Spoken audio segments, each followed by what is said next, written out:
Good afternoon, and it's good to have your attention and having you this afternoon, shortly after Christmas. Well, just to bring you to speed, the Skilling Uganda strategic plan aims at creating employable skills. It aims at employing employable skills and competences relevant to the labor market instead of providing educational certificates as it was before. So it emphasizes the development of labor market-oriented system founded on a proper understanding of the dynamics and the needs of the labor market, active private sector involvement, improved coordination and management, more flexible ways of delivery and promotion of skills development to a wider audience. Now, today, the technical and vocational education and training sector has the potential of providing the largest number of skilled employees to increase Uganda's productivity. To kickstart off our conversation in studios, I have Ms. Winnie Akello, the HOD, Mechanical Maintenance, and I have Oscar K. Muhumuza, lecturer, Uganda Petroleum Institute, Chigumba, as well as the acting public relations officer. In the same way, I have Claire Katana, the HOD downstream petroleum operations, to discuss the scaling for competitiveness. Follow this conversation online with Skills for Success, and this program is powered by the Ministry of Education and Sports, Skilling Uganda, and the World Bank. But just to bring you to context to understand this conversation, how it is, let's just dive into what skilling is, and then we'll take a little bit of a trip to Chigumba that you get to see the institute, how big it is, and then we shall return to studios to have the conversation. Good afternoon. In 2016, the government of Uganda discovered commercially viable oil in the Albertine Graben. Since then, Uganda's greatest agenda has been local content to ensure that the extraction process brings out economic value to the local people, the region, and the national economy through infrastructure development, demand for goods and services, and most importantly, through employment. The Ministry of Education and Sports has been committed and has shown leadership and strategic direction in the development of appropriate skills and technical expertise, as well as services and tools to support the development of Uganda's petroleum industry. In 2009, His Excellency Yoweri Kaguta Museveni, the President of the Republic of Uganda, pronounced the establishment of Uganda Petroleum Institute, Kigumba, UPIC. UPIC is a government institution that was established way back in 2009 and became a legal institute under Statutory Instrument 31 of 2011. And we did start training in 2010 with a small group of 28 students, one lady, and with one course called Petroleum Studies. In this, he envisioned a world-class center of excellence for oil and gas training that would develop the right workforce for the development phase of the oil and gas industry. In 2016, the government initiated the Albertine Regional Sustainable Development Project, ARSDP. The ARSDP is a multi-sectoral project worth $145 million designed by the government of Uganda with the support of the World Bank to improve regional and local access to infrastructure, markets and skills development in the Albertine region. Components 1 and 2 are implemented by the Uganda National Roads Authority and the Ministry of Lands and Urban Development respectively. Component 3, worth $34.2 million, is implemented by the Ministry of Education and Sports to ensure skills upgrade in the Albertine region. Through Component 3, government has invested greatly in lifting the quality of oil and gas training at UPIC.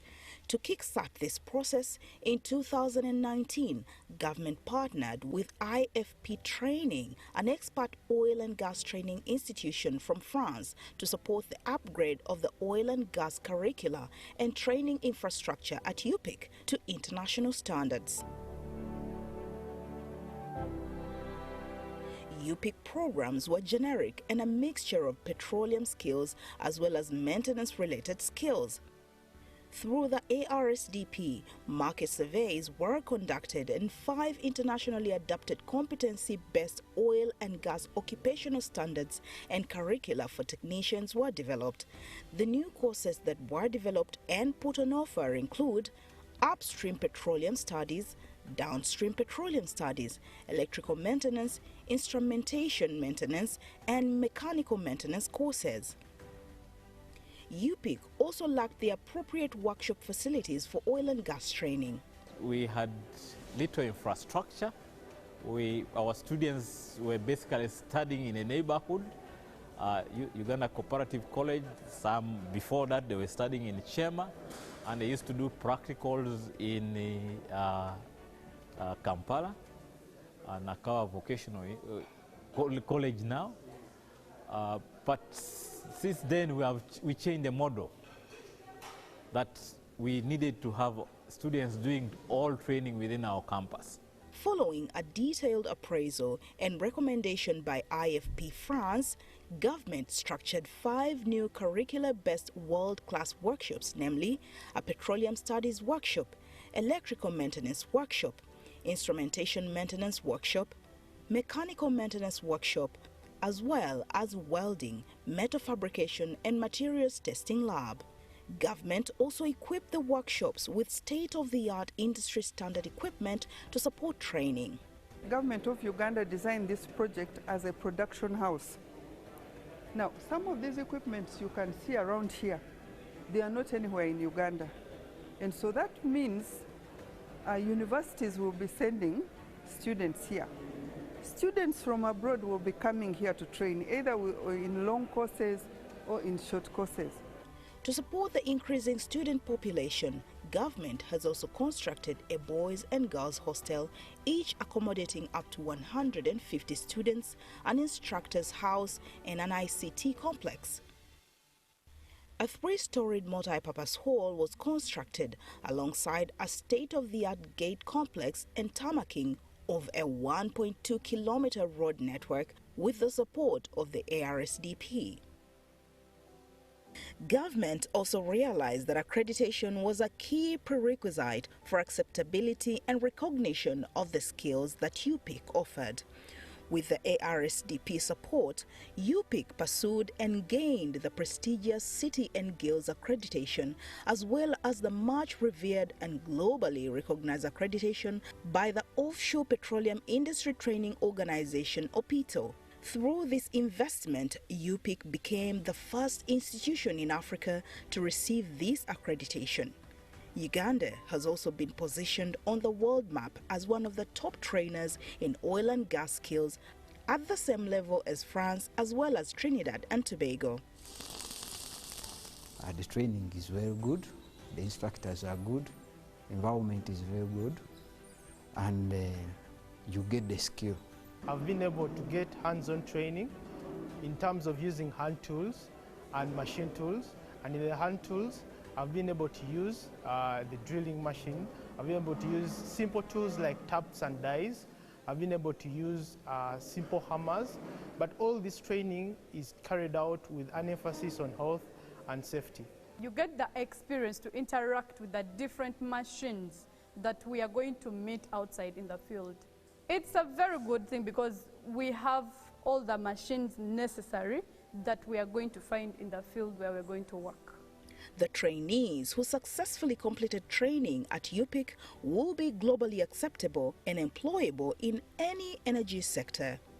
This place here equips you with world-class international certifications. These certifications are open for you to work anywhere in the world. The certificate prepares you to be an international worker in the welding, fabrication, and pipe work. For us, mostly we are going to major in the welding department. I am in my final year, and of course, my wish is that I would join to work with the oil companies. We are most likely to be deployed into the oil and gas field. We may be the part of the team that will construct the ECOP, part of the team that could construct the refinery, part of the team that could construct the storage terminal, and the products pipeline. Being provided with this quality and international accredited course, I feel privileged. And I'm seeing my future is bright because of this provision. Because having an international certificate is also not easy. Actually, I'm grateful to this project. These courses are so expensive, and the government coming out to give you such a chance. So great. My experience here has changed my thinking. Having technical skills, you cannot get stuck. Myself, I'm from the university. Yeah, I have a bachelor's in development studies, those things of administrative law, what. But I diverted. I'm like, oh, if I add on technical part of it, it will be so valid than just being there waiting to be employed. So I woke up. Actually, I first went for health and safety. After that, I developed interest and joined technical part of it. So all my thinking was like, oh, my work is in office, I should go get a pen, write, what, compile papers. But when I came in the technical part of it, I'm like, now it is all about getting in. You do these things yourself. In the past, UPIC had only 12 instructors, most of whom were engineers from other sectors with limited oil and gas training skills. Although the instructors attended benchmarking trainings in Norway at the time, they required continuous professional development to be able to deliver petroleum-related training. Following an assessment of the instructor gaps at UPIC, 15 training instructors were recruited to support the delivery of the new curricula at UPIC. These instructors are being supported by the IFP training to improve their pedagogical skills and capabilities to deliver competency-based oil and gas training. 24 of the instructors have undergone international exposure and offshore training at the French Petroleum Institute, France.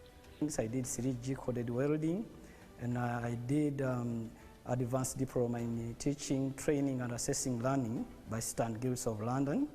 And recently we have been in France for more training, train the trainer how to deliver on-job training and on-job orientation and practical exercises for training. In France, we did some training on hydraulic equipment. And after there, we also, before we went, we also had a training with the supplier, that is Devotra, for this very equipment. This training has enabled and capacitated them to gain adequate import skills in Uganda's virgin industry that has risks and hazards that require mitigation through application of globally acceptable industry standards. Following an 80% subsidized training offer by the government, 200 potential technicians are currently undertaking training in the new competency-based courses offered by UPIC Training. 80 of them have completed and have proceeded for internship. So the staff now have the competencies to deliver to the requirements of the oil and gas industry. I can say we have tried to transition the institution from a basic one to a world-class facility where you have high-end infrastructure, high-end equipment, top-notch technical staff, best curriculum probably globally now. And then we have also brought in international bodies. Now an approved center for Opito, approved center for Citiana Gills, approved center for ECITB. All these approvals are not easy to achieve, but I think we have achieved it in the shortest period possible. So I therefore call upon Ugandans to join this institution. Initially there was a worry that after I finish school, where do I go for employment?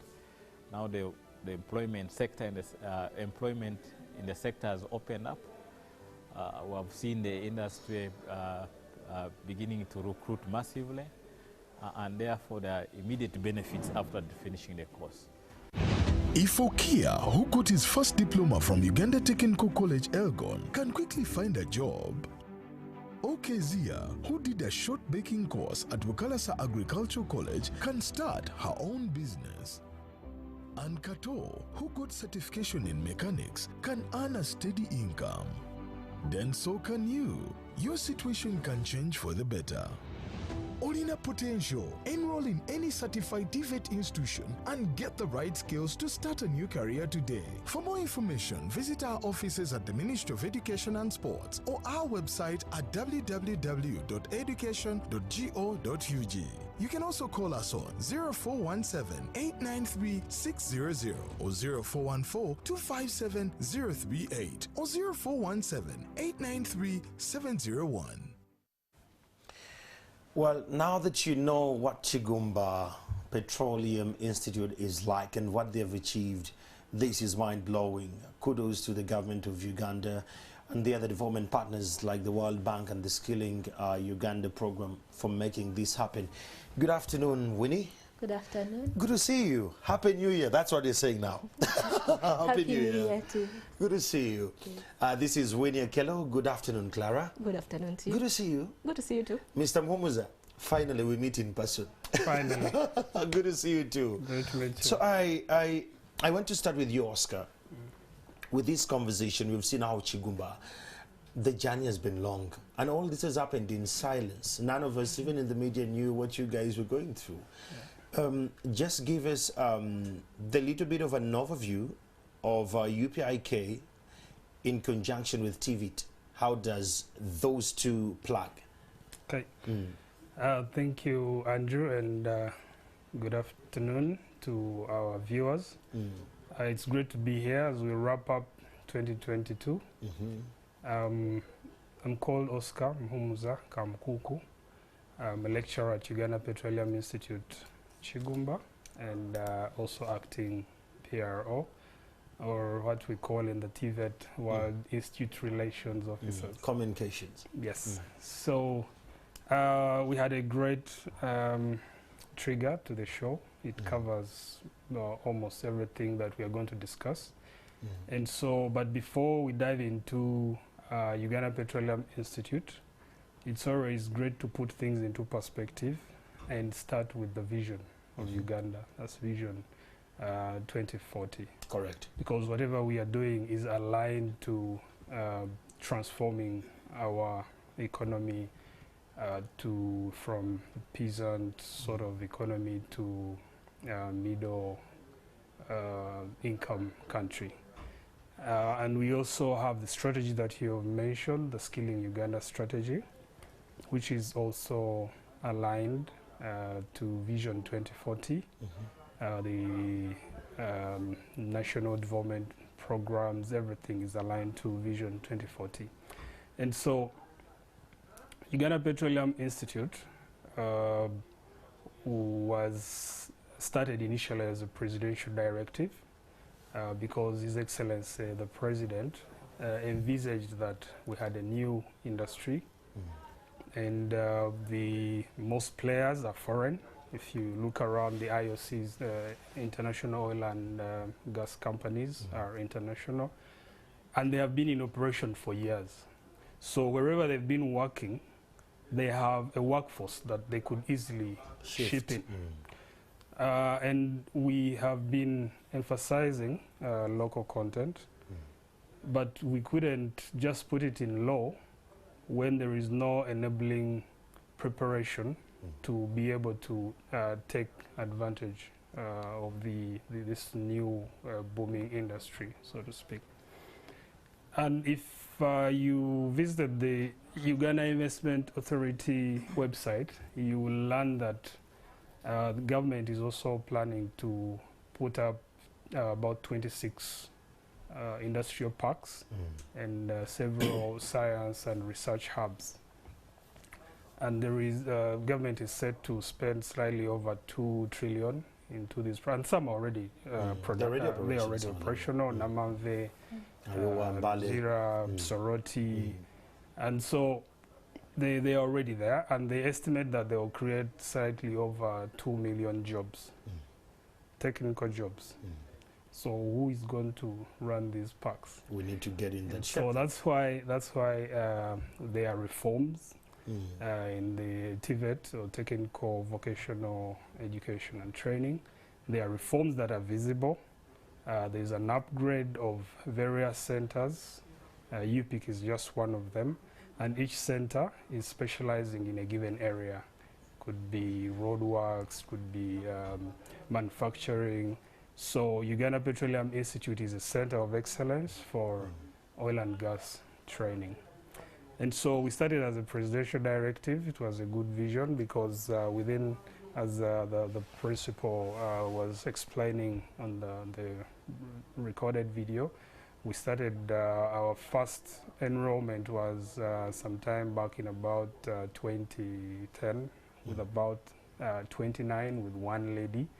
The ladies will talk about our story of trying hunting for ladies to be join TVET. That's another discussion that we need to have. But the numbers kept on going up a little bit, as they'll be explaining. So we've trained over 1,000 people so far. And there was delayed infrastructure. The government has been investing since 2009. Serious commitment, about 5 billion annually into development. And then eventually we had the ARSTP project, which was a stitch in time, really, because from the time it started supporting us, it has been a different story. If you visited UPIK, what you were seeing on the screen, it's a different story. It's now a world class. And this has really been proved by partners that come from wherever they come, from all over the world. Whenever they get there, they are mesmerized by it's a surprise. So people out there know UPIC, but the Ugandans don't know UPIC yet. That is the problem. Yes. And I think that's the mandate of the media. It's our job to amplify these conversations. Yes, but the delays in going out were also justifiable. Initially, there were so many doubts of the future of the industry.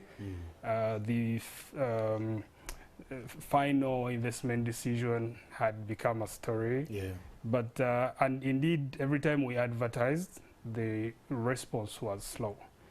But from the time the final investment decision was announced, we started realizing 100% turn up. We would go for... now there was confidence. There was confidence and there was hope, there was evidence. So we would go, every year we would go for joint admission board selections. We pick a number of students, and we always had 7 to 5 people not showing up. This time we had more that needed to come, so there is confidence now. We didn't have adequate infrastructure. We now have adequate infrastructure, so it's time for us to go out now full blown. Full blown, yes. Thank you so much, Oscar. Coming to you, Clara. I don't know when you joined UPIC, but him saying that they started with one lady, it shows in my simple understanding, it shows that there was a little bit of rigidness in our society, given the culture and the religious technique of a woman. You know, we oftentimes in the recent years, we knew that skills were for the women, for tailoring and all. But now here we're going into petroleum, and you're in downstream petroleum. Well done on that. Let's talk about the trainings and the curriculum while you're responding to your entry into the institute, and then to the trainings and the curriculum there. Okay, thank you very much. A good afternoon to our viewers. I would like to say that so many beautiful things are happening at UPIC that actually... Are you for real? Yes. You want to make me shift from here to Chigu? Please join us. I should join you. Yes, so many interesting things are happening at UPIC that Uganda doesn't know about. Correct. But the world, when I was there, I was blown. Yes, the world knows about them. So everyone who comes over is pretty much blown away like you are. I'll start with my entry at UPIC. Yes. I joined UPIC as a trainer in 2018. Okay. Yes, I started as a part-time trainer. Yeah. The interest in petroleum, though, it's something of the shade there. Yeah, I would like to say that my interest came from, first of all, I had done sciences. Then I heard of the prospects of oil and gas, or the oil and gas industry. So I went into the studies of oil and gas. Nice. Yeah. Finally, you found yourself in there. Yeah, so I took that bold step to study it. I had no fears of, oh, I'm a lady and all those things. So you know, that was in 2018, before you even signed the FID. And you had the confidence to go into this. Yes. Wow. Yes, of course. And looking at UPIC, where we are at the moment, we have so many trainers who are female. Nice. So we put on our overall safety boots and so on, and we wrestle with the men. And yes, we are very I love that. I love that. We're never in the inclusion. Yes, we are very comfortable with it. Winnie here is very good. She's always in her safety boots and overall. She's the professional in the safety. Yeah. That is super amazing. So yeah, it's a competitive world, pretty competitive, but we are very confident as trainers. So we've transferred that to our students. Once they see Winnie putting on her overall, she's when she's in the workshop, she commands respect, she commands expertise and all those things. So once they look at that, they are also happy and they feel like they do belong. So our main difficulty at the moment with women is actually bringing them on board, because to get to see Winnie, to get to see Claire, they have to be on board before they can do that. But with time, I think all those things will hopefully change. We are going to come through as media to change the mindset about True, we really need you to intervene. We're coming through. Okay, then regarding the curriculum that we have. And the trainings. Yes, I call upon Ugandans to have confidence in UPIC, because we have some of the best curriculum in Uganda, and also... By the best compared to what? Compared to maybe, I would like to say other... the region? Internationally. Okay. Yes, internationally, I'm confident, because we pretty much developed this curriculum with our training partners. That is, one of them is French Petroleum Institute. Yes, so the curriculum that we have, or the training programs that we have on ground, are basically industry-driven training programs. So we look at what the industry wants, what the industry needs at the moment, and then we develop curriculum and roll it out, so that we prepare learners who are employable at the end of the day. And at the same time, we have competence-based curriculum. So it's not just, study, go through the system and graduate. So at the end of the day, you should be able to do what you are set out to do. If it is mechanical maintenance, you should be able to maintain equipment once you come out as a graduate of UPIC.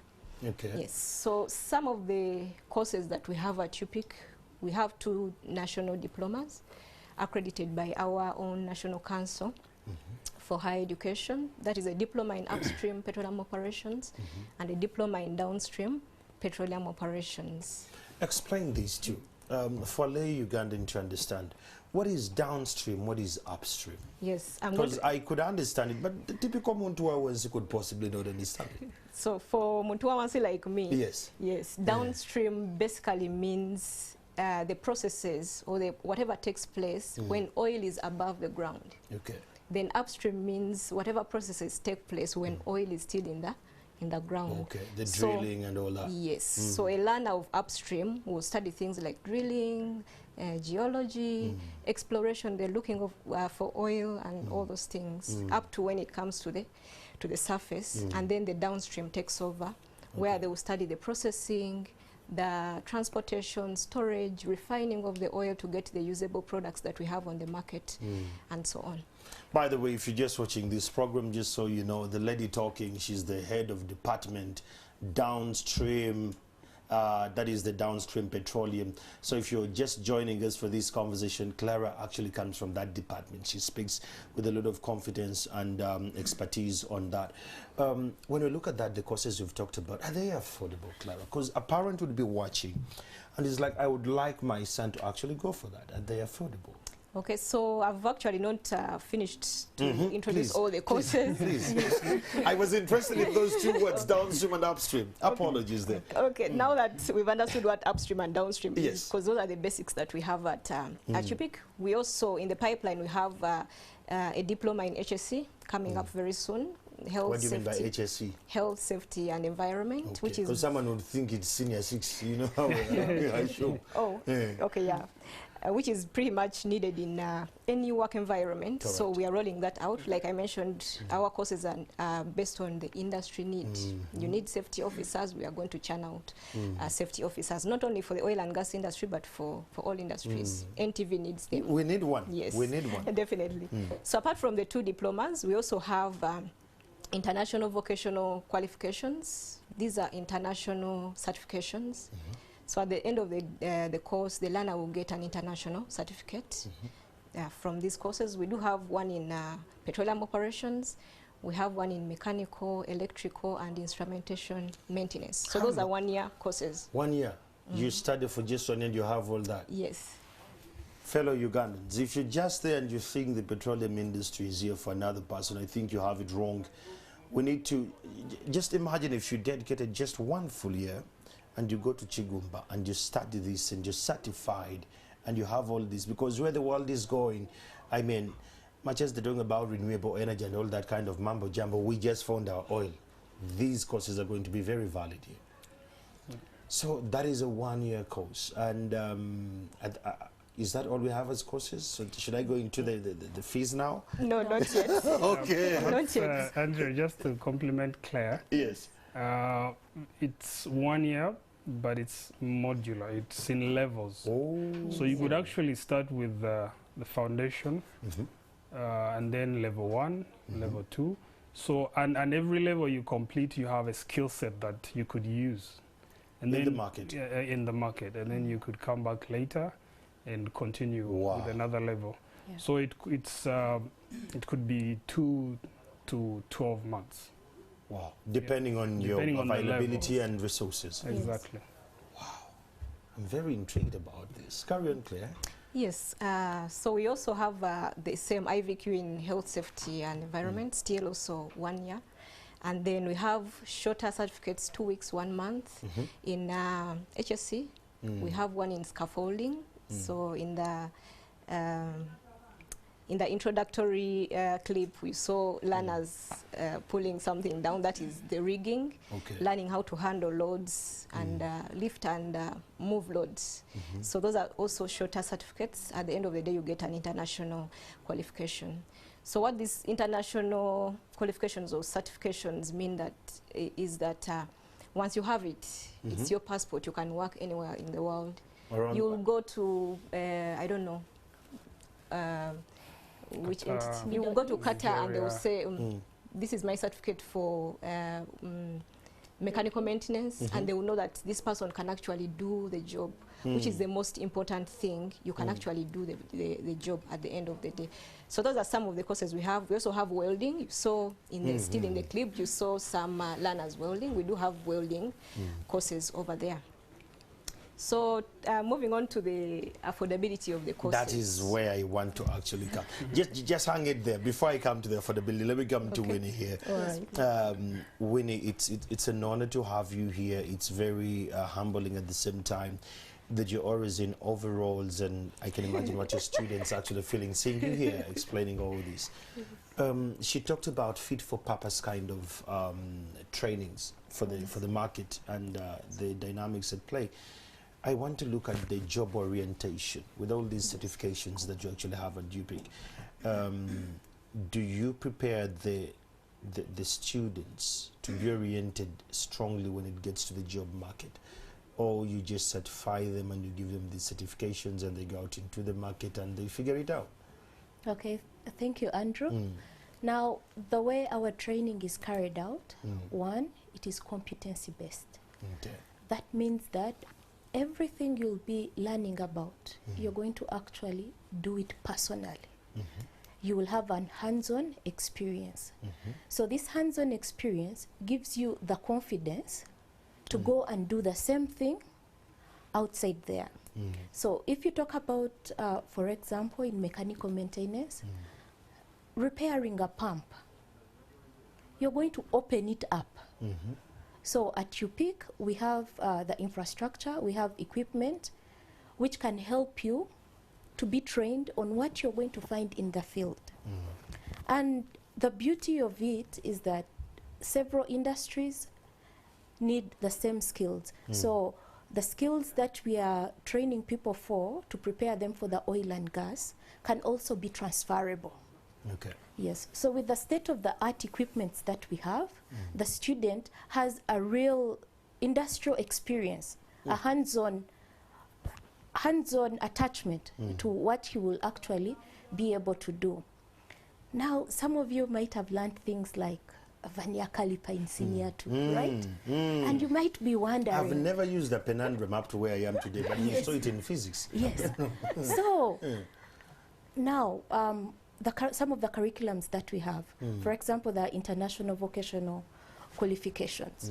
We have our our knowledge, which was taught to us in our traditional O-level and A-level. Correct. Yes, we have this glimpse of knowledge, but when we bring it up to the international level, we are still bringing that same knowledge, we are polishing it, we are giving it an application of what you're going to find in the real industry. So, for example, a vernier caliper is an engineer's best friend when it comes to maintenance. How will you measure your clearance, your tolerance to say, this has fitted perfectly? Or this is the spare part I need. I need to first measure it so that I can place an order for it. So the training, the skills that we are actually having, they are industrial skills. We are giving them what exactly you will find in the industry. And while you're doing that, Winnie, do you, I love the hands-on thing, and you know, the hardware is really good. I'm hearing it, it's coming out so rightly so. But when it gets to the software, the mindset, how do you prepare the students that while they're coming out of this, their mindset is equally going to be, you know, plugged to creating jobs themselves, Kwanzaa, or equally adding value to the country?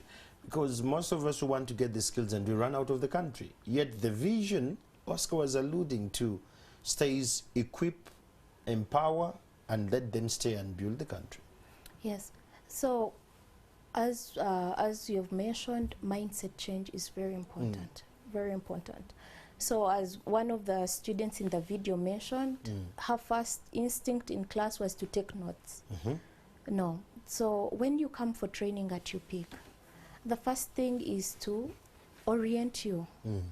Put your mind in the right place. If you're here to acquire skills, this is the particular skill you need for where you want to be. So first of all, there is a learner orientation period, which happens. And in this learner orientation period, their expectations are discussed. And the expectations of the courses they are going to undertake are discussed. So this creates a preamble and a change in the mindset. So someone who came expecting theory, in your first weeks of your course, it will actually be made known to you what we offer here, and then also we will convert you into the technical, the person who is yearning for technical skills. You see that love. And also when you look at the trainers, I believe, are very good inspiration to the students. So we have a team of trainers that have worked in several oil and gas industries. Are they very old? No, they are not very old. Personally, I'm one of them. I know, I love that. I was saying that maybe Oscar could be one of the eldest there. Usually, this comes from data. At times, my generation and the millennial generation and the Z generation, we have 3 generations that some feel like he's talking to me like he's my dad, like he's my mom. Like the ageism there for data sharing and all. It's sensitive. Yes, so here you have trainers who are, I would say, young, but quite experienced, very knowledgeable, and who are able to come to your level and exchange knowledge with you in a way that maybe a 50 or 40-year-old could not do it. So personally, like, we have practical sessions where we do on-job orientation for a particular activity. Even the trainer joins in. So I will first demonstrate to you what I need you to know today. Correct. So you will see monkey see, monkey do. Yes. So I will show you what I will need you to do. So by having that spirit of the trainer getting off their high horse and coming down to the students' level, mingling with them and having an interactive session of active learning. By active learning, I mean I first find out what you know, then I build on what you know. Wow. So already, for the example I gave, we are doing a maintenance class and we are going to talk about measurements. You already know a vernier caliper from senior 2. So I pick on you, you tell me what you know, then we build on it together. Wow. So that at the end of the day creates a very big mindset change. I'm competent, I'm confident, and I can go into the market. Yes, it's not rocket science. Yes. It is manageable. And if for some tasks which seem too big and too sophisticated, it's broken down. That you understand it better. Yes, and people have a fear of oil and gas being very dangerous. Very dangerous. We've seen rigs burn in movies. So actually, as we do the training, we do a step by step. We assess every task we are going to see, we are going to do, and make sure it is safe. And also the students contribute. Before we go to the workshop in the morning, we sit down for a toolbox talk. Safety first. We discuss what are the risks we are likely to face today. How can we mitigate? By the students contributing, they have the confidence to go out in the world and even be leaders of safety, still in their small area of maintenance or of installation or rigging and scaffolding. If you're just joining this conversation, the program is Skilling for Success, and today I have experts from the Uganda Petroleum Institute in Kigomba. The conversation is going deep and wide. I'm very intrigued and interested about all this that's going on. Oscar, if I could come through about this conversation, we cannot do all this without partnerships. I want to understand how does UPEC leverage on the partnerships to accelerate this conversation to the last mile of the last student who just walked out of the institute? Okay, thank you, Andrew. Before I talk about partnerships, I would like to supplement what my sisters presented. To start with Claire about the curriculum. Ideally, we have two categories of curriculum. We have national diplomas, and at the moment we have 2 of them. And these are accredited by the National Council of Higher Education. But they are also directly mapped with international certifications. And then, of course, we have the IVQs, or International Vocational Qualifications. The other thing we didn't mention is the management of the institution. UPIC is established under the Universities and Other Tertiary Institutions Act. And so the topmost strategic body is the Governing Council. One of the TVET reforms is to have an industry-led training, and Claire mentioned a little bit about it. And so to be able to do that, the composition of our council is largely industry. With our chairperson for the council, for example, is the current CEO of the Uganda National Oil Company.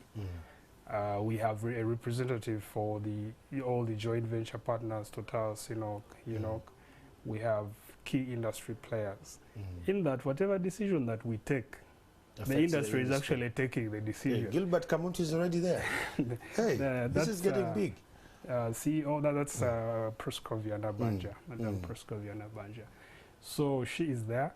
And we have a representative from the other companies.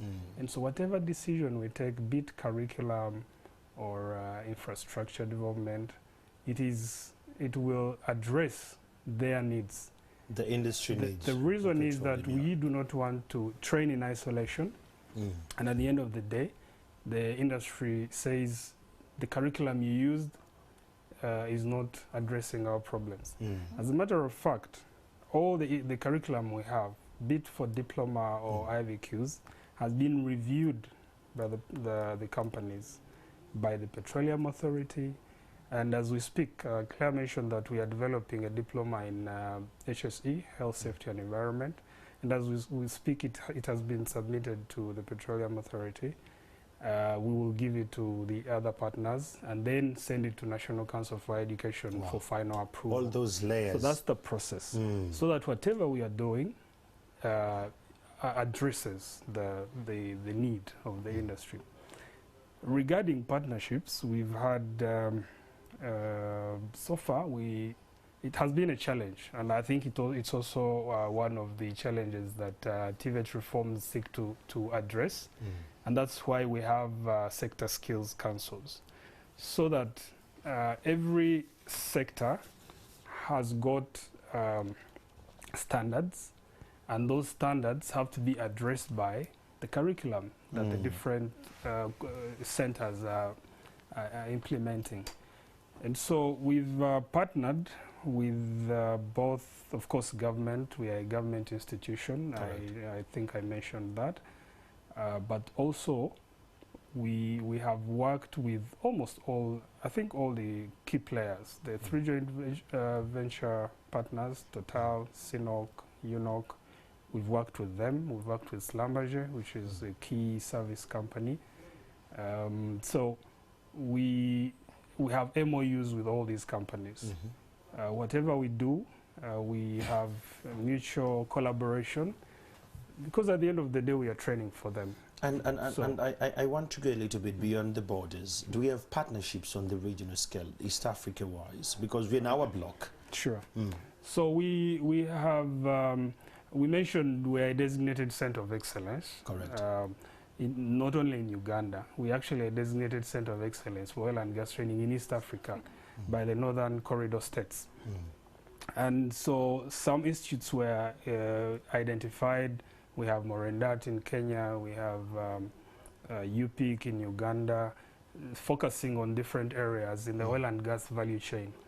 And so we have engaged with that institute, Morendat, for example. We've engaged with the Tanzania Oil and Gas Association. You know, the large part of the pipeline is in Tanzania. Yes. We are discussing why should Tanzania start another UPIC in Tanzania. Yet we have when they just we were talking about the East African spirit. So we hope we will collaborate, but we also have partnerships beyond the East African boundaries. We have, for example, an MOU with UTP Petronas, that's Technology University. And as a result of that partnership, 2 of our staff members are doing their master's programs, scholarships from UTP. We are open to partnerships, because I think it's these synergies that will, first of all, help us benchmark the best practices, and also be able to address, oil and gas is a global, industry. And that's why, that reminds me to why go for IVQs. When we have UBTEB, for example. UBTEB qualifications are great. But if you had that qualification and you're going to work with, say, Total, do they know what UBTEB is? They don't understand. No. So, but they know OPITO. They know City and Guilds. And so we have to remember it is industry-led. What they need is what we co-opt. So yes, we have those partnerships in the private sector. We've run several projects. We'll be elaborating on the projects, and we've worked both with the government and the private sector. Wow. Given all those kind of partnerships, Clay, I'm coming back to you when it gets to an issue, but there was something that came through Twitter here, and allow me just to read it. You know, I love being online, and that's actually online. So someone on Twitter asked a very, very valid question. They said, Andrew, thank you so much for hosting these great skills. At least my festive lazy days are not wasted. I want to know, what is their inclusion strategy of people with disabilities? Please note, some could not be entirely lame, but they can walk. And how do they incorporate them into the agenda? I want to bring that to you, Claire, because it's you who was talking about the trainings alone. And I want to drop this back to you, the inclusion aspect, people with disabilities. Okay. Thank you very much, Andrew, and thank you to the person who asked the question. It's a very valid question. Correct. Ideally, the oil and gas industry is very inclusive. Yes, so much as you see that there are some courses that you might not be able to do if you have certain disabilities. Same, maybe you're missing an arm or limb. It's pretty much difficult to maintain maybe a pump without those. But there are so many other options. Say, for example, the safety courses we've talked about. There's so much need of safety personnel in the field, in the offices. So we have those courses for those people. And of course, as someone progresses, if you show you have the ability maybe to work not in the field, but somewhere in the field, say for example in a control room, if you can do IT for them and so on. So those are all options for someone who has a physical disability. Then, of course, from the ARSDP project, we got a mix of learners from different backgrounds. People maybe who don't understand English very well, people who don't remember the concepts they studied. If you go back to university right now, trust me, you've forgotten the yeah, correct. You've forgotten so many things. So what we do with almost all the learners that come on board, because they are from different backgrounds, we have refresher courses. Okay, just to bring them back to speed. Yes, bring them back to speed so that they are comfortable with the flow, they are comfortable with their colleagues. Yeah. So if it's a technical course, you would go for maybe PCM, physics, chemistry, and maths, the basics of them, so that your brain is restarted. Okay. Yeah, for purposes of restarting. Then based on, also depending on the students that we receive, we can go steps ahead and maybe introduce basics of IT, because some of these international courses you will respond to, you will be assessed online. So you need to be able to use the computer.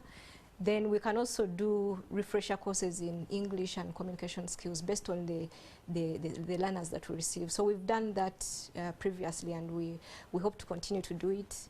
And say if a learner doesn't have a good command of the English language, because it's our main mode of communication. And he's talking about bringing Tanzanians, and you know, for us in Tanzania, we go all the way Kiswahili. Yes, so our international courses give an option of having an interpreter. Oh, okay. Yes, so if someone says... On my cost as a student or with UPIC? Because those are two approaches. You could say, well, Andrew, you could come with your interpreter, and I'm from Tanzania. So all the way from Dodoma, I'm going to take care of all these persons. Okay. We have in-house linguistics. So yes, So far what we've experienced is that we have people who can speak your language. Correct. Could be a student, could be a trainer, could be some staff around who can help you to understand. Who is paying that? That is the question. Am I paying, or UPIC is paying that person? We have, because that is an assessment process, so whoever is on the assessment, whichever, for example, if you have an interpreter and there is a member of faculty, they are assessors, because we are all assessors, so that would be part of the process. Oh, okay. Yeah, so it would be an institute. I don't think we would get a situation where maybe for a language that we do not but someone is but we know Swahili and all the local languages are represented. We have a diverse group of staff members. That is correct. Yeah, so someone should not fear maybe and say that, oh, I'm too raw, or I've not gone to class for the past 10 years or so. Please come. You will fit in. We'll find a way of making sure that you fit in. Calling me to come, I'm going to come, Claire. But at how much? Let's talk about the fees now before we take a break. Before that, I hope we don't seem like we are evading the fees. No. But before that, the inclusion, it doesn't happen accidentally. It has to be a deliberate effort. I just wanted to mention that we have a policy on inclusion, be it gender or people with disabilities. And we have an enabling environment. The infrastructure, yes. We have, I saw the ramps, yes, I did. Sure. So we've designed to be able to have all Ugandans get equal opportunity. Just wanted to add that.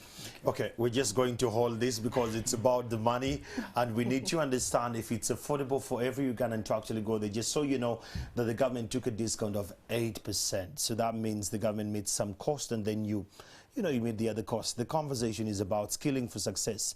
What do you know, and what are you going to be of value when the petroleum industry starts to boom? These are skills you and I need. We'll take a break for now, but just before we go for the break, let's take this clip just to show you and give you a context of the conversation we're having. Behind the deliciousness of that meal you enjoy at your favorite restaurant is a skilled chef. Behind the strength of that building where you work or study is a skilled technical engineer. Behind the proper electrical wiring and lighting in your home is a skilled electrician, a skilled mechanic, a skilled seamstress, a skilled nurse, a skill. You too can master the right skill to become the best at what you do. Owning a potential. Enroll in any certified TVET institution and get the right skills to start a new career today. For more information, visit our offices at the Ministry of Education and Sports or our website at www.education.go.ug. You can also call us on 0417-893-600 or 0414-257-038 or 0417-893-701.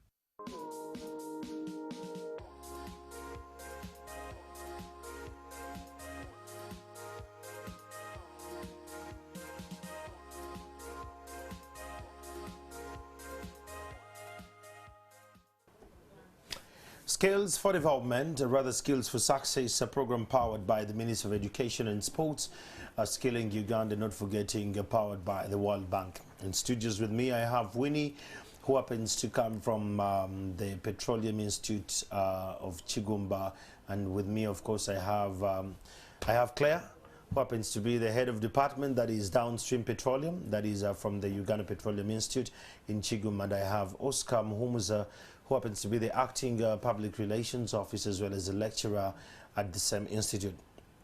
Before we went for the break, we're talking about money, payments, affordability, accessibility and all. I want to bring it back to Oscar because Claire doesn't seem to have the authority to talk about She keeps looking at She's me. trying to play safe about this, and allow me to drop it to you, Oscar. In the context of this, you could look at it as enrollment. You can start from enrollment, and how do we pay? Okay. I'll go straight to the, to the thing. It's a fact that oil and gas training is not ordinary training. Correct. You've seen the kind of infrastructure that you've been playing on the screen. And that's not all. And that has been government investment. If we were to run private courses, for example, private sponsored courses, in 10 years there's depreciation of that equipment. So if we had factored that in into the training costs, probably no Ugandan would afford. So whichever fee that is there, the public needs to know that it is heavily subsidized by the investment that government is doing, which is a great thing. Our diploma courses, I think, are the cheapest, but they're also, they seem to be cheap because, again, they are subsidized by the government. And so an average fee per annum could be around 4.2 at the moment, but that is really subsidized. If you did an HSE IVQ for a week, it wouldn't cost you less than 7 million shillings. I'm not talking about at UPIC. Usually they are the private ones. It will not cost you less than 7 million. So the IVQs, that's where numbers scare people. because a 2 weeks course, for example, could cost you about 2.6 million. It could go up to 7, 15, 20, 30, depending on the level.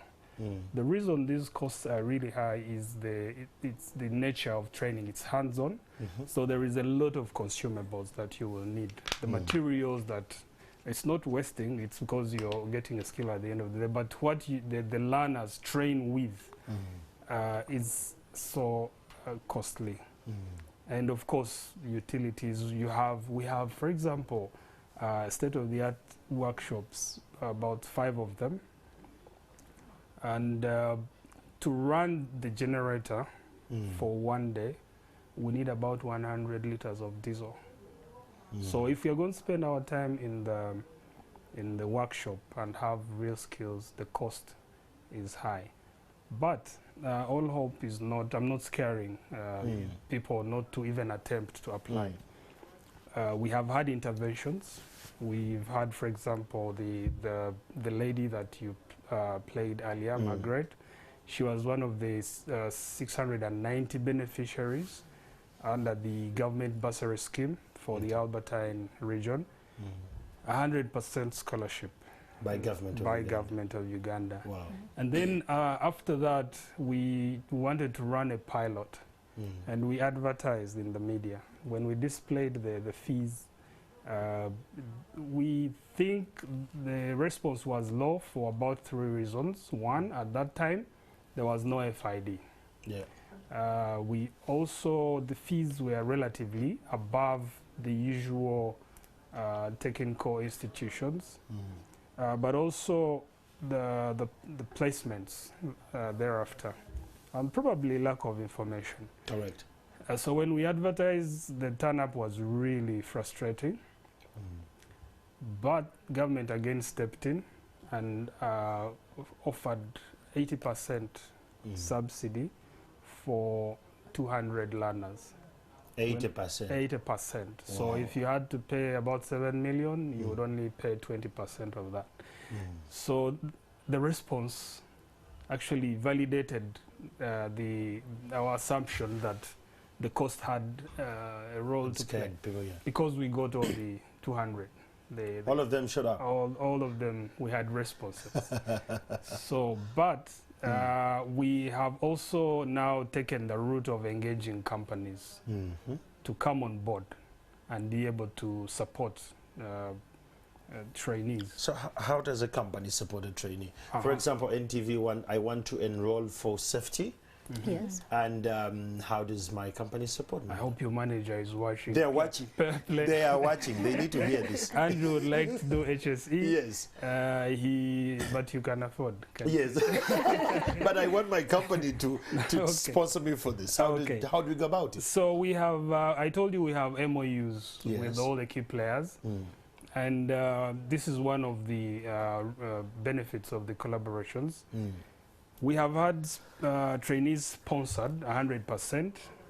We've had welders that have been sponsored, 25 of them by Uganda National Oil Company, and more are coming. We've had about 50 from SINOC, 100% sponsored. We've had also about 25 welders sponsored by Total, but we also have a huge project coming up together with Total. And here we'll be training about 200 operators for the Tilenga project. Wow. So it's not just training and look for a job. Whoever goes through successfully will be guaranteed employment by Total. So Total will take care of that. It's part of the implementation of the local content, I suppose. But the response is so far so good. We've also had some sponsorships from other private companies, like I think at one point we had Victoria Motors, right? Kasubi Tooms sponsored someone who was working on the reconstruction of, so Karuma Hydro project. So, and that's, I think, one of the things that the reforms seek to address, because the direct beneficiaries of what we are doing are the companies. So if you know you have your HR plan, how to develop your manpower, it doesn't hurt really to come and support. She's watching. She better watches this. Yeah. So because I'm coming in wholeheartedly. Yes. On this. Yeah. So those are the diplomas and the other courses. Yes. All. Actually, the companies have mainly sponsored the international vocational qualifications. Oh, okay. Then the diploma, almost 97% of our enrollments for diplomas are government sponsored. So these are enrolled through the Joint Admissions Board. And we have a scheme for privately sponsored students, but they usually comprise of a very small number. And we also benefit from the higher education loan scheme. Yeah. So all those options are there. So someone shouldn't fold their hands and say, no, the costs are prohibitive, I'm not giving it a try. No. More than 1,000 people have benefited without spending a coin. And that's why again, that's why I want to come again, Mr. Mhumuza. I need to know, how does one have access to these schemes are running? Because all that you've said, the scholarships, the government schemes coming through, the development partners coming through. I could be one Ugandan who is interested actually to be in petroleum and gas, but alas, I don't have all these connections and all. Are they in the public domain? Are they on the website? Or does UPIC say that, oh, from the government we have these and open. These are the procedures to apply? Do we have that? For the diploma programs, it's on merit. We go for the Joint Admissions Board processes, and we have cutoff points, so we take the best. Then the privately sponsored students, of course, come in, and if they meet the minimum requirements, they come on board. When there is a scholarship scheme, it's usually put out in the media. We run it on our websites and social media handles, which we will be sharing, so people can follow us and always know what is happening. We advertise. We do go on radio. 2 weeks ago, I was in Soroti, we were in Hoima, in Bulisa, we were in Chigumba, local FM radios. Soon we'll be going to the west and the north. We reach out. We're going to start outreach programs. We try to make this information known to as many people. There was a very good proposal in Kiriandong, and they said they could actually come to their council meetings and address the because they believe in those councils by yes. Heavily. So I think that's a very great suggestion. If other districts could invite us, we are ready to come. And you've hinted on something called cut-off points. Then who qualifies to come for these trainings? You'd like to answer that?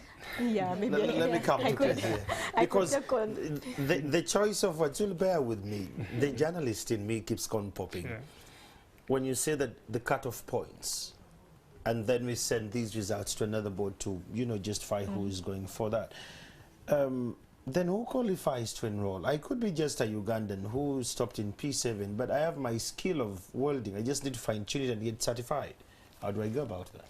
Okay, so basically for the diploma courses that are accredited by the National Council for Higher Education, we go through the mainly 3 entry levels. One of them is the direct entry, the one of O-level. Someone has finished their A-levels, A-levels, I mean. And for the upstream course, they should have passed physics and mathematics. So we need just one principal pass at least. Okay. Yeah, at least one principal pass. That is physics and maths. Then for the downstream course, it's chemistry and maths. And the maths. And the maths, they are the most important. Okay. Then we also do through certificate entry.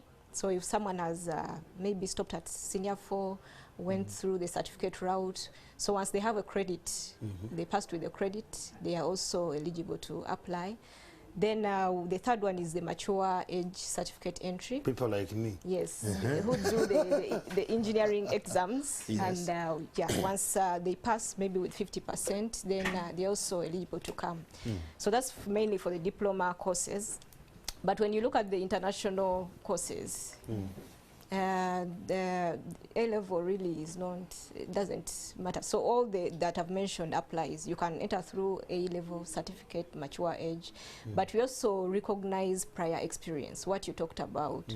Prior experience, say for example in welding, if I didn't do even P7, but I have experience in welding, I can 12 years I'm welding, yes. I'm good at this. Yes. So for you to get just a certificate that will say that, oh, Andrew can work in the oil and gas industry, because without the certificate you cannot do it. Correct. Yeah, so if you have the experience, you can come to UPIC, have an entry assessment, and once you're able to prove that you have the relevant experience, then you can go on and join the course. So that applies for many of these IVQs and also for the shorter certificates. What's the turnaround of the institute in case I've applied? How fast do they get back to me, or I'll be holding on, we'll get back to you, we'll get back to you? And getting back to me, what kind of modalities do you use? Do you call, do you send emails?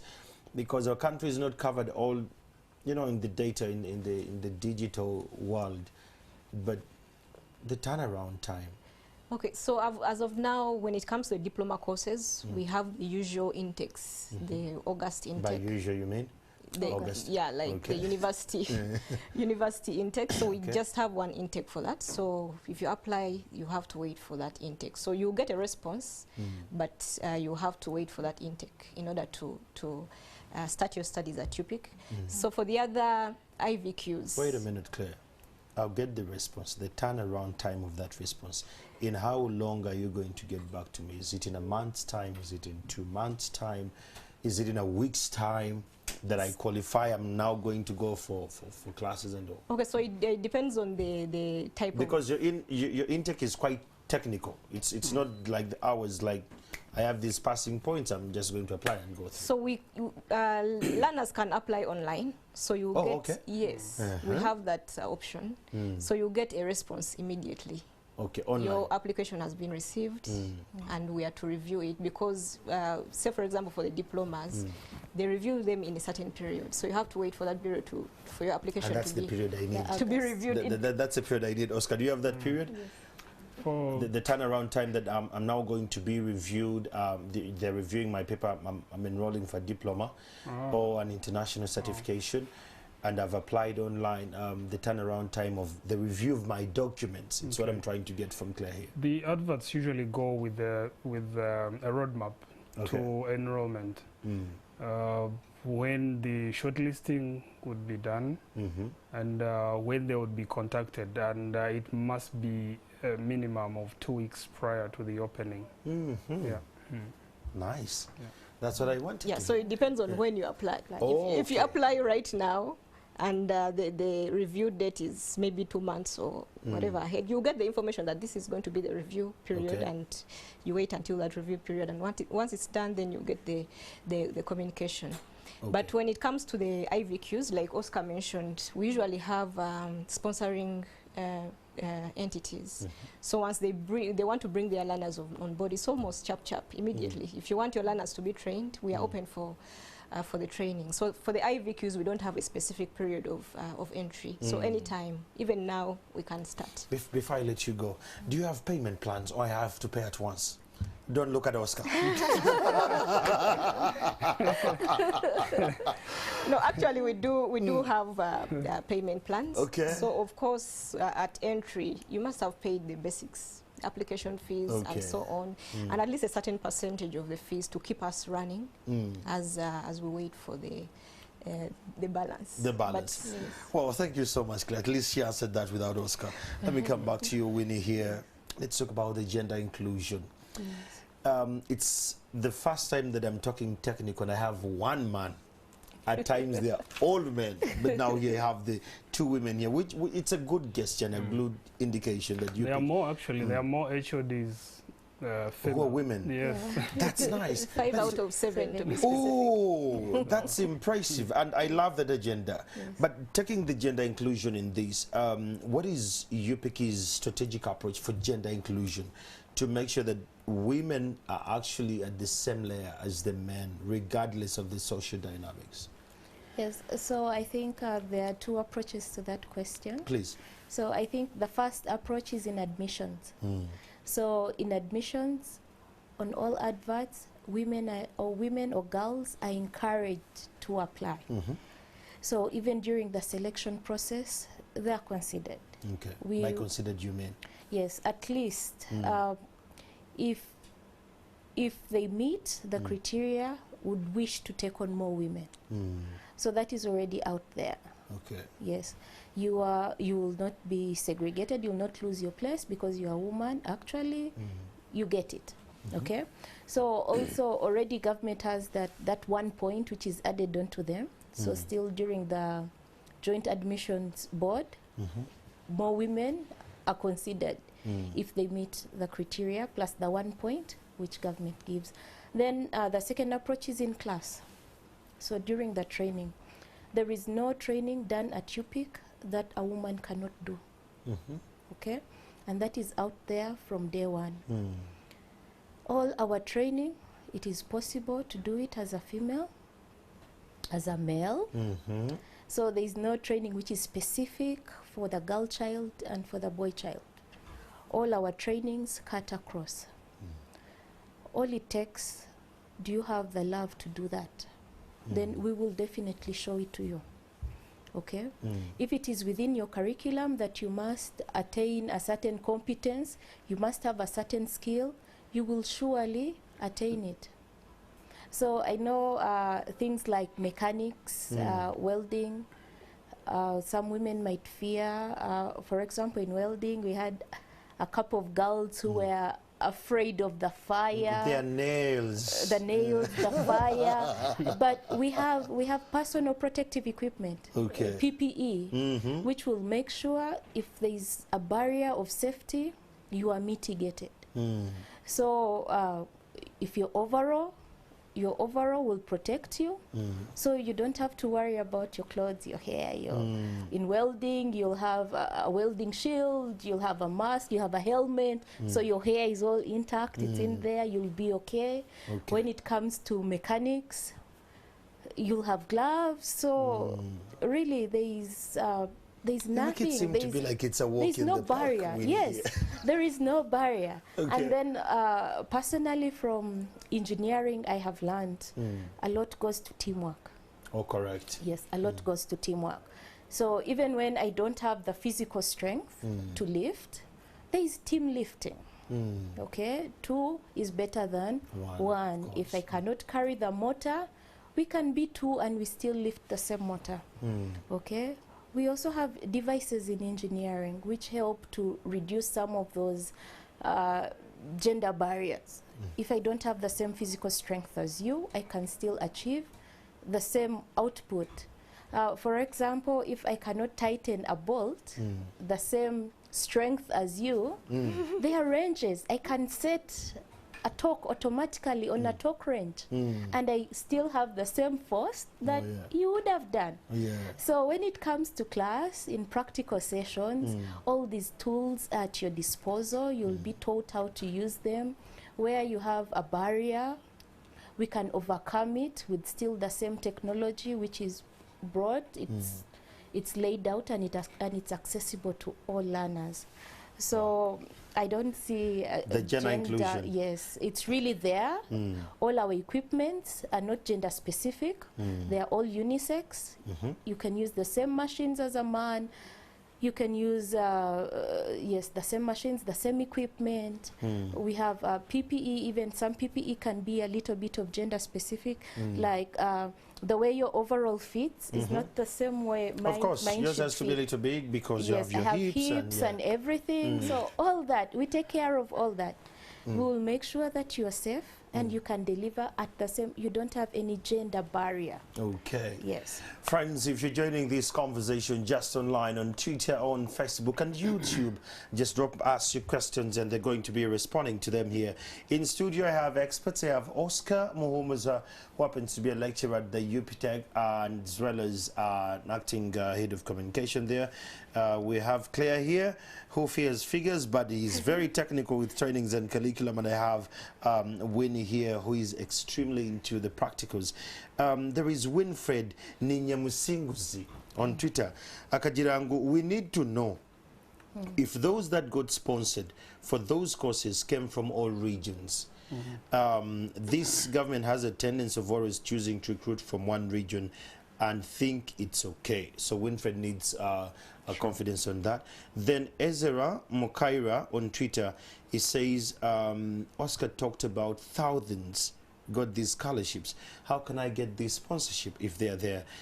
You're going to respond to that, Oscar. Then there is another question here. Let me just tap this. There is another question here. This one says, how I wish you could have this recording coming through again and again.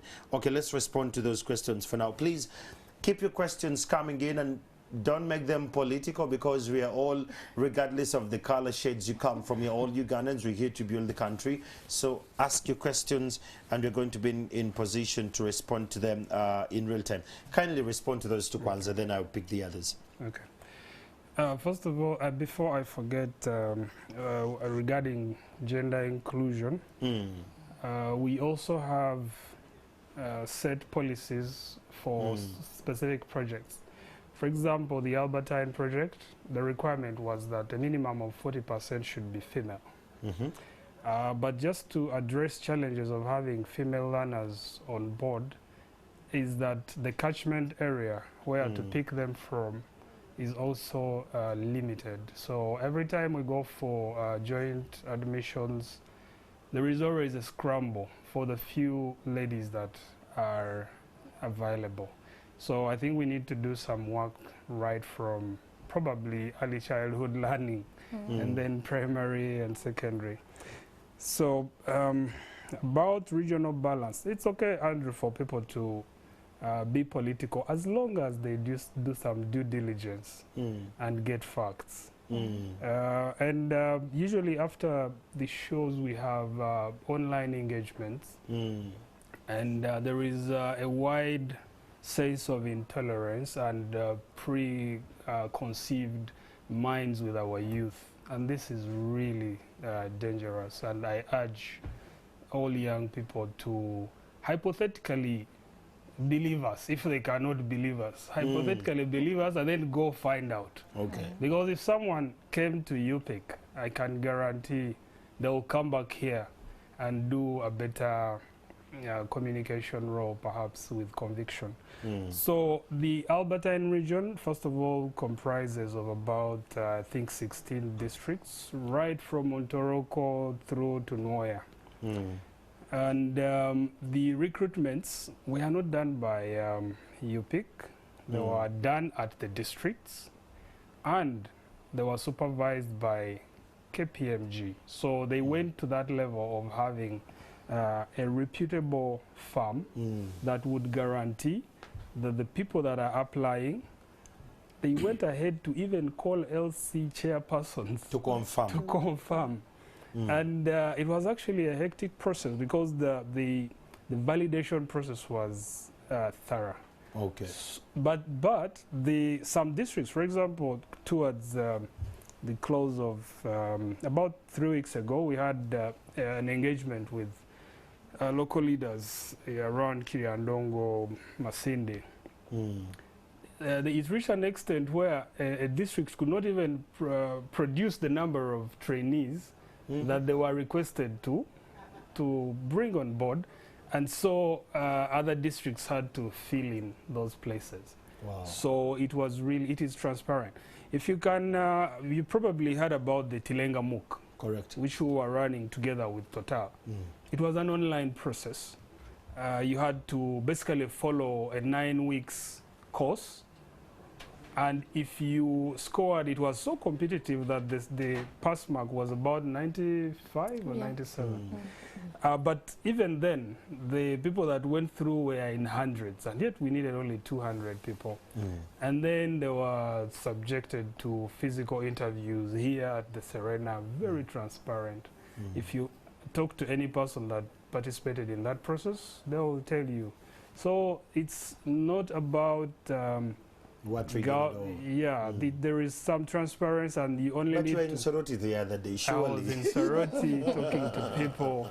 We'll make time to go to the north and the west. So it's really open, and you will get these opportunities if you have an open mind and try. All you need to do is try and find the right information, and you'll get these opportunities. Okay. There are very other questions coming through from our YouTube channel here. Someone says, Chisache Vivian, thank you so much, Chisache, for watching. She says, I wish they create a platform for Bachelor of Science in Oil and Gas Production students to get practical skills as well. Do you have those synergies? That the ones who are going through the theoretical teachings of science in oil and gas production, that they come and they do internship or something of the sort at this institute. Then there is another thing. This is to you, Claire. You're dealing with someone here is very interested to know your career journey. I need to know Claire's career journey. But just to understand, do they have courses related to well logging? Because it's my passion. Okay. Thank you very much. I didn't get the name of Vivian Chisache. Still Vivian. Thank you, Vivian. I'm very open to sharing my career journey. But before I share, I would like to emphasize what Oscar has talked about. When it comes to any course, oil and gas or any course out there, whatever your passion is, you have to go for it. Correct. Don't think that, oh, yeah, this course is for specific people. If they've made avenues for those people to join the industry, maybe find another way to join the industry, because at the end of the day, it's you, it's your passion, so go for it. So going back to my journey, my career journey, of course it started with my education. I started with a Bachelor of Engineering in Petrochemical. Start from primary. No, the career starts from the bachelor's, yes. Primary is quite far. Yes. Yeah, petrochemical. That's where I started. That is downstream. Yes. Yeah, so when I came back to Uganda... this was outside countries. Yes, because up to now we don't have it here in Uganda. So when I came back to Uganda, the industry was down. Yeah, so there were no jobs in the oil and gas industry at the moment. So I went ahead to volunteer, started with volunteering at Uganda Chamber of Mines and Petroleum for some time, yes, until I got employment there. So again, if you don't have opportunity right now, volunteer, do something. Yeah. Be in the space. Yeah. So after that, I went for my master's in oil and gas engineering in the UK. So after when I finished my master's, I realized that I had gained too much information in my head. You needed to download it. I needed to download it somewhere. So when I came back, I felt there was a need for me to share the knowledge I had gotten. I remember very well I walked to all these institutes. I didn't know where Chambogo was, but that's the first place I went to. Seriously, I didn't know where it was. I thought, when I heard of Chambogo, I thought it was in a village somewhere. But when I opened my Google Maps, I was like, oh, it's 30 minutes will be there. It's in Kampala. So I took my taxi, went to the place and put in my application. Other places like UPIC, I also put in my application. So that's how I started teaching at UPIC. So if you look at my journey, I started with the downstream. Yeah. Then for my master's, I did the upstream, so which doesn't take anything away from me. I'm really humbled that I can teach both downstream and upstream. So initially, I wanted to stay in the downstream, but because the scholarship I had got was offering upstream, so I had to change my mind. So it also comes to attitude. Whatever attitude, flexibility, take up whatever opportunities you have, not just any opportunities, but whichever looks like it's a good opportunity, and trust me, it will lead you to somewhere. Well answered. Lubangula Claudia on Twitter has a question for you, Winnie. Says that, how sure am I that I'll get a job in case I'm done with these courses we've talked about? Yes. So, thank you very much for that question. Because you're very practical when you're speaking, Gwen. I don't know whether you know that. Thank you very much. Yes. So, first of all, the certainty that you'll get a job is clearly there if you understand what you're doing. Okay? So, if you have these skills, they are applicable even not only in the oil and gas industry. So, personally, I know that the oil and gas industry has ups and downs, periods, because I've been through it.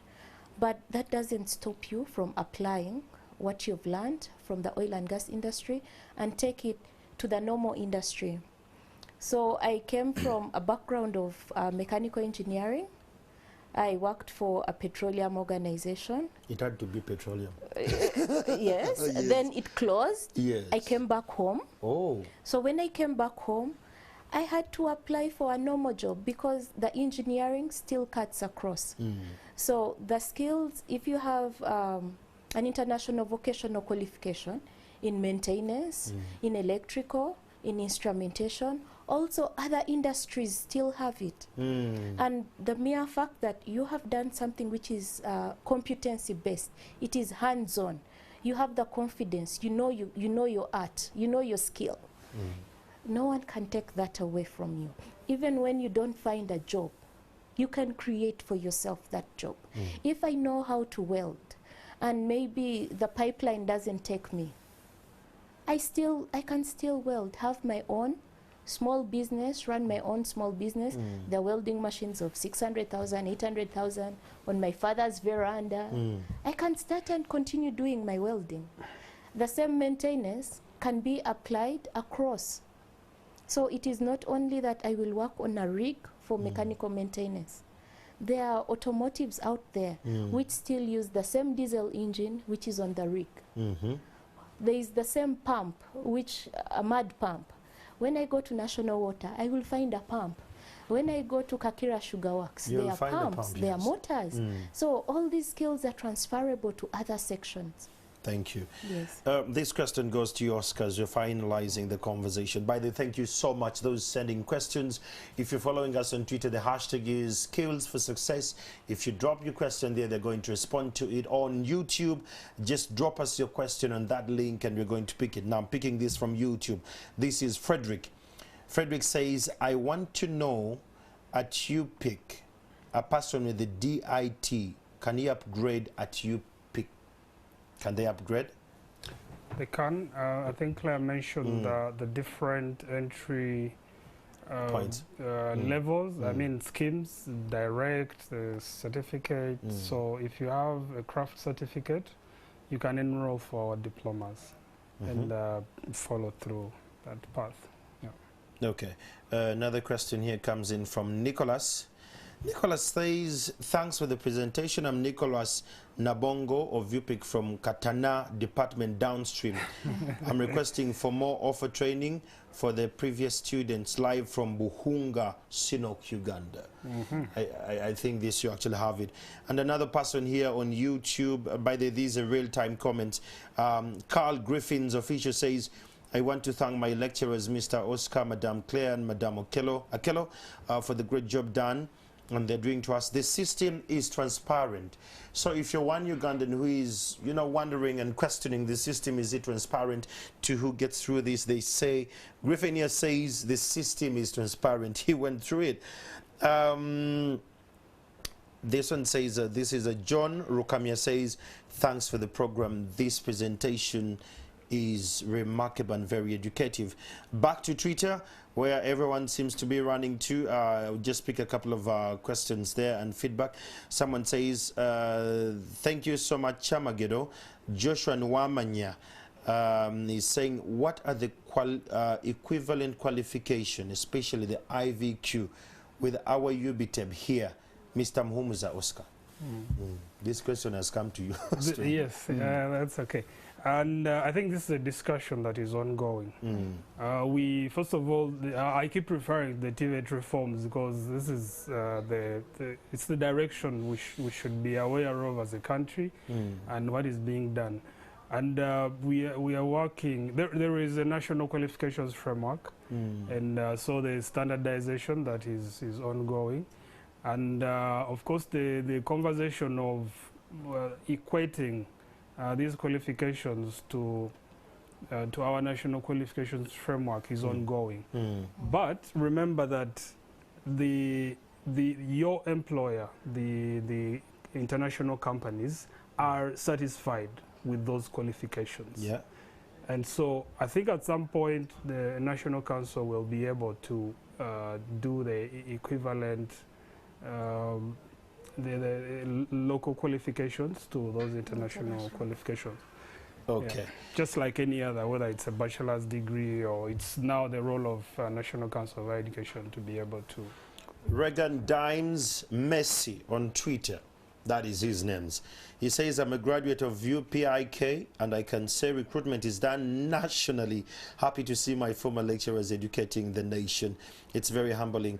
And someone says, while others are tired of losing money, we are tired of taking profits. Thank you so much for that feedback you've given us. Someone is saying that I learned to make my own money there. Regan Dimes Messi, send regards to the lecturers here. Very humbling there. Then someone else, there's some questions that were coming through. I just want to pick a couple of those and before we wrap this up. Still on Facebook, rather on YouTube, this one says, Chisache Vivian, if I wanted, okay, they would.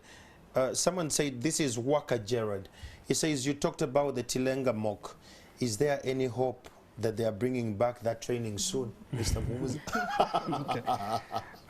I don't know, but they had a great pool of great minds. They had a huge database of people that performed well. Okay. And if at all they had to get any additional people, they'll probably look to that database first. Then regarding getting a job in the oil and gas industry, there is one person I know that can never get a job in the oil industry, and that's the person with the wrong attitude. Yeah. So you have skills, you have knowledge and attitude, but attitude weighs heavily. And the three of us had the privilege of working on the interview panels with Total, and this is the top priority that they will look out for. We've had this from Slambaje, we've had this from all the companies that we've interacted with. If you don't have the right attitude, it doesn't matter how smart you are. So I think it's very important for young people out there to take note of this and work on their soft skills. Attitude and all. Yeah. Thank you so much, Oscar. Claire, as we're finalizing this conversation, what could be your parting shots to the Ugandan youths who are out there and they're watching this and possibly they've had this eureka moment of having this uncomfortable conversation about what's going on in Chigumba, which Ugandans don't know, and where do they move from here? Thank you, Andrew. I would say that I would tell the Ugandan, the youth, that UPIC is there for us, for all of us. We are open to receiving any kind of learner. So we mentioned earlier on that the oil and gas industry is quite interesting in that it will take on even people without a P7 certificate. So, which is an open pass for all our Ugandans, Muntu Wansi, like we call ourselves, and so on, to take up this opportunity, get a simple training which you can use in the oil and gas sector. And not only for the oil and gas sector, but you can use these skills also somewhere else if you don't continue with the oil and gas sector. Then also the attitude. Attitude really matters. It talks to a lot or speaks volumes of how far you're going to go in the oil and gas industry, but also in your personal life. So, and also I would like to tell the youth, if you have a dream, go for it. Don't stop at anything. Don't be disappointed. Go outside your comfort zone and look for opportunities out there. They are there. Okay. Finalizing, this is actually very final. And Jim Stevens says, thank you for the show, it's educative, and I actually now know more about UPIC. Big thanks to Claire Katana and the other teams that are there. Golden Nugget, the names on social media. Golden Nugget says UPIK is a great institute, was there, and everything is just as they are putting it, rightly so. Then Susan Nalugo says, kudos to Claire, thanks for representing us. Winnie, yes. As we're finalizing this, it's been a journey. Believe you me, this conversation will stay the test of time to the generations to come through. What are your parting shots to a parent, a guardian who is out there, who was wired to, my son has to be a lawyer, a doctor, an accountant, and all? Yes. So to the don't be nice to them, by the way. just go through. Yes. So to the parents, I will encourage you to support your children. Correct. Because the more you support them, they will not become dependents to you. So here is an opportunity for them to learn. You may have a lawyer, a journalist, an administrator who has been seated home, but has a love for something technical.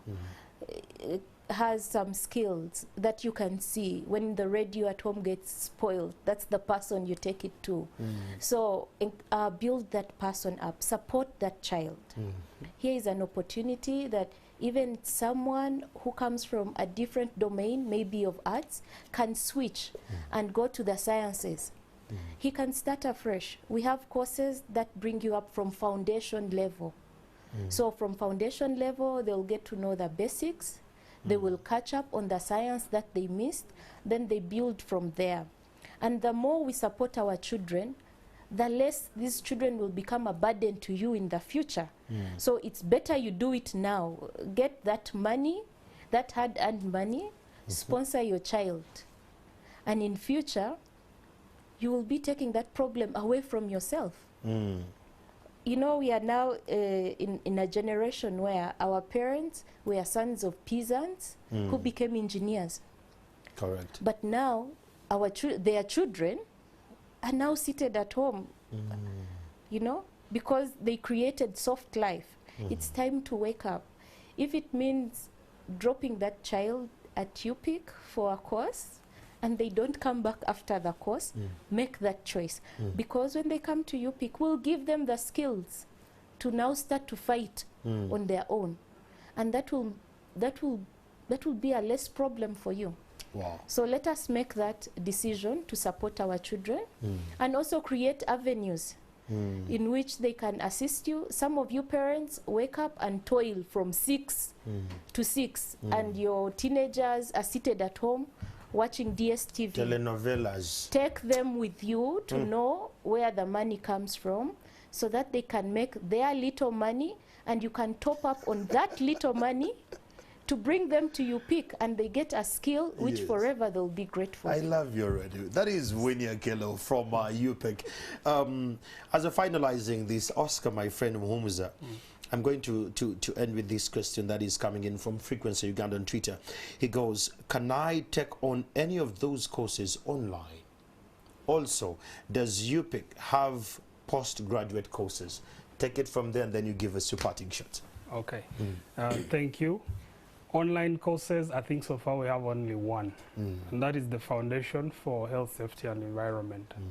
The rest, it's hands-on. If you have a workshop at your home, maybe we can discuss. So no, we only have that foundation course, also particularly for ECI TB. She always laughs at me, it's a mouthful: engineering, construction, industry, training board. Oh, God. So their safety program has a foundation course which can be done online. My parting shot is that, first of all, I want to thank our former students that have really, the story is different now. Initially, the first group was a little bit frustrated. Just imagine if you did your diploma in 2010 and First Oil is nowhere at this point. So they were a bit frustrated, and they went out to the media, and the story. We was covered different, the stories, yes. So, but we reached The out to stories them. changed, We yes. reached out to them, and they did some refresher, and then they were happy, and they are placed now. Free of charge. They were calling. Every time we have a scholarship, we have You consider them first. alumni engagement. Wow. Yes. I need to So, join your pick. so I think the story is different, and I like to thank those that gave feedback. And first, and I would like to, before I forget, I would like to start with His Excellency the President for the vision of having an institution that would prepare our young people. And we keep saying young people, but even those that are still within employable range can come. But the majority are young people. And then to the partners like the World Bank and the team that has been managing the RSDP project. The RSDP has really been a stitch in time for us.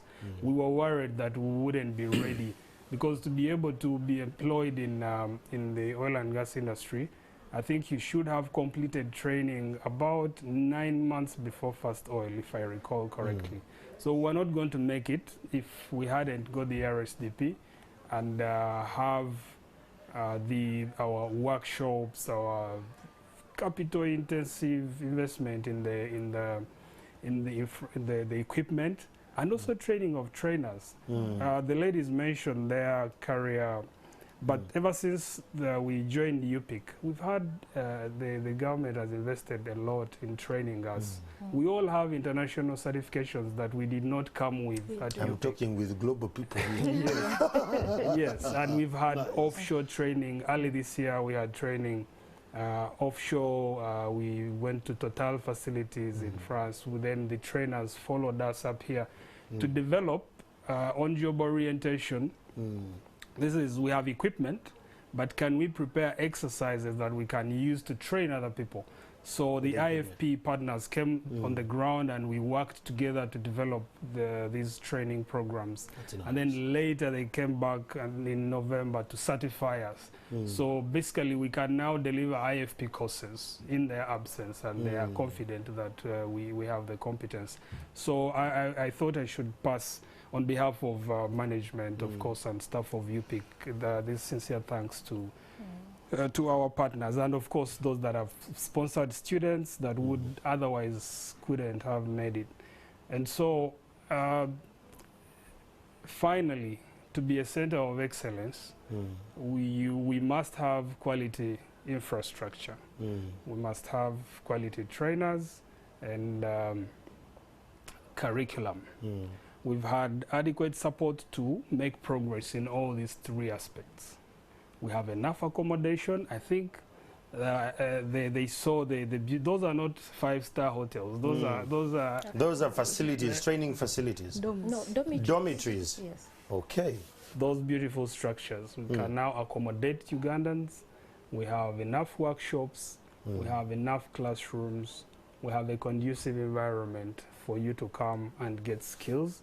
And as Winnie said, these skills are transferable. If you're worried about getting a job in oil and gas, be sure. And our curriculum also incorporates entrepreneurship and other soft skills, so that people are able to start their enterprises and be employers and not employees. Nice. Yeah.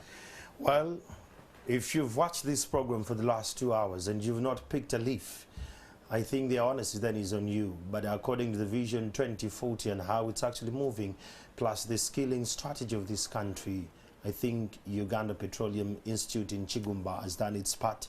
It's your turn now as a parent, as a Ugandan, to go and you apply and you be there, you get these skills so that you can be in position to compete as and when the next opportunity shows up. This program was powered by the Ministry of Education and Sports, Skilling Uganda, not forgetting our great partners, the World Bank. I'm Andrew Chamagid. Until next time, the thing is, are you scaling for success? Good evening. Ifokia, who got his first diploma from Uganda Technical College Elgon, can quickly find a job. Okezia, who did a short baking course at Wakalasa Agricultural College, can start her own business. And Kato, who got certification in mechanics, can earn a steady income. Then so can you. Your situation can change for the better.